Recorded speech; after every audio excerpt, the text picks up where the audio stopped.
नमस्कार, आपण पाहत आहात सारथी महाराष्ट्र न्यूज।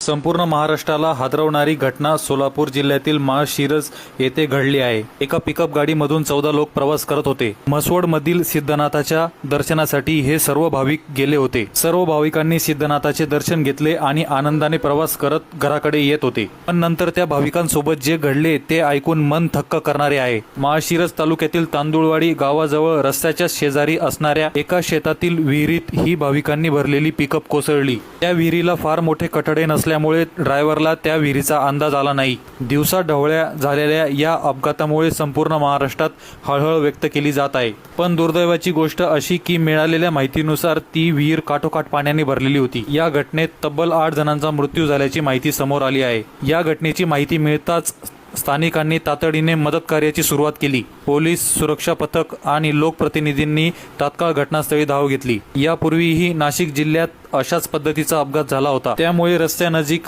असणाऱ्या विहिरींचा प्रश्न पुन्हा ऐरणीवर आला आहे। रस्त्यानजीक असलेल्या विहिरींना मोठे कठडे लावणे आणि तेथे सुरक्षा फलक लावणे गरजेचे आहे।